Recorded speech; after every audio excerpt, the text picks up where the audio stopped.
আসসালামাইকুম বন্ধুরা, আপনারা কে কোথায় আছেন জানি না, যে যেখানেই থাকেন না কেন, যে অবস্থায় থাকেন না কেন, পহেলা বৈশাখের এই আম ভর্তা খাওয়ার ব্যাপারটা মিস করবেন না অবশ্যই। তা আজকে আমি এখানে আম ভর্তা করার রেসিপি নিয়ে এসেছি। এই আমটা আমাদের এলাকার গাছেরই, অবশ্যই চুরি করে খাওয়ার মজাই আলাদা। আমরা অবশ্য চুরি করি নাই, তবে আমাদের এই দুটো এলাকার মেয়ে আছে, ওরা আমাদের খুব মানে কাছের, অনেক স্নেহ করি। তো ওদেরই খুব ইচ্ছে ছিল যে একটু আম ভর্তা করে খাবে। তো তোমরা গাছ থেকে পেরে এনেছো? হ্যাঁ, তো ওরা কিন্তু গাছ থেকে পেরে এনেছে, ওরা চুরি করেনি।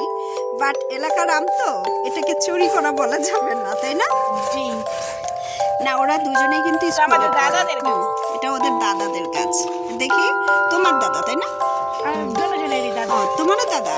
আচ্ছা, তো এটা ওর দাদা বাড়ির গাছের আম। হ্যাঁ, তো ইচ্ছে মতো দুজন মানে ঠেলাঠেলি করে আমটাকে ভর্তা বানানোর চেষ্টা করছে। তো আমটা আমি একটু টেস্ট করেছিলাম, তাও আর একটু টেস্ট করি, আম বলে কথা, যতবারই খাবো ততবারই টেস্ট করা হবে। বন্ধুরা, আমটি কিন্তু খুব বেশি টকও না, খুব বেশি মিষ্টিও না। এমন আম ভর্তা করে খেতে মজাই আলাদা।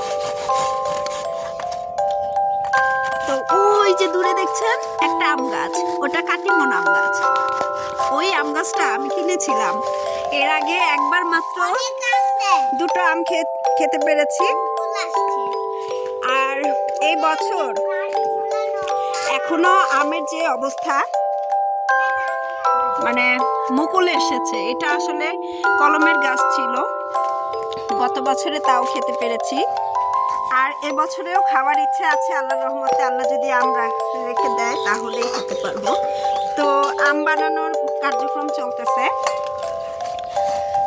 একজনেরটা তো করা শেষ, এখন আরো একজন করছে এখনো।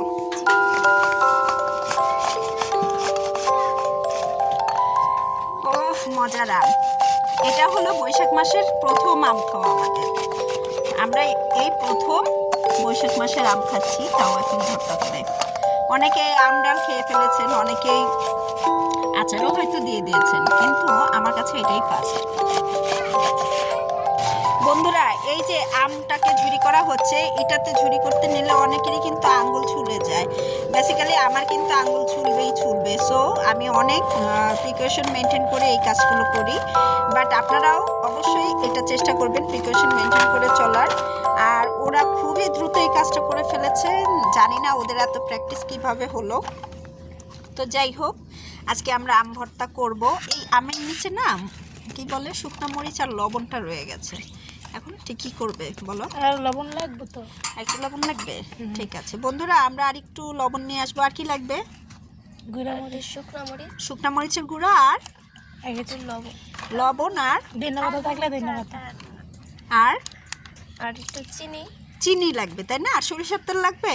না না দিলেও হবে। না দিলে সরিষার তেল লাগবেই না?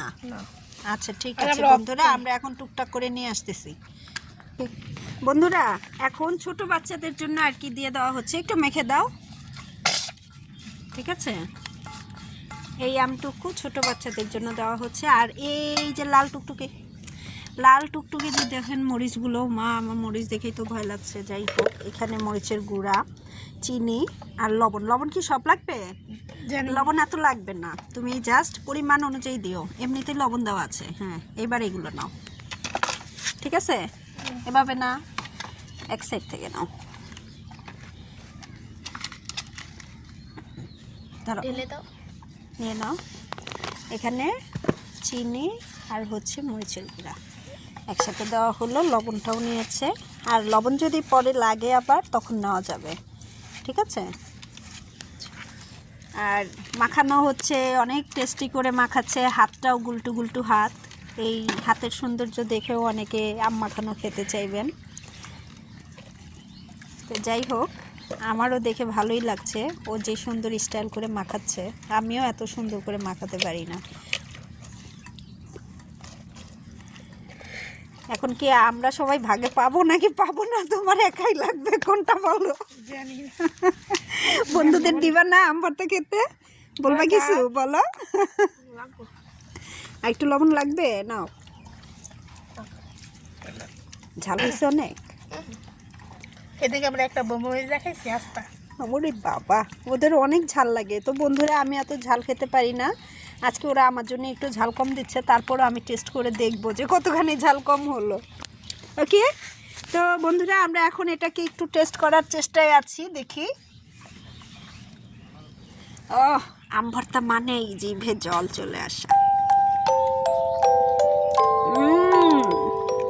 অনেক জোস, অনেক জোস এবং অনেক পারফেক্ট একটি আম ভর্তা হয়েছে। বন্ধুরা, অল্পের মধ্যে যে এত সুন্দর টেস্টি করে আম ভর্তা করা যায়, আপনারা না করলে বুঝবেনই না। তো যাই হোক বন্ধুরা, আমি এখন আম খাওয়ার চেষ্টায় আছি। তো আবার দেখা হবে অন্য এক ভিডিও নিয়ে। আপনারা ভালো থাকুন, আর আমার চ্যানেলটি যদি ভালো লেগে থাকে, আমি আম ভর্তার টেস্টে আছি, যদি ভালো লেগে থাকে অবশ্যই অবশ্যই একটা সাবস্ক্রাইব করবেন এবং লাইক ও শেয়ার করতে ভুলবেন না। আল্লাহ হাফেজ।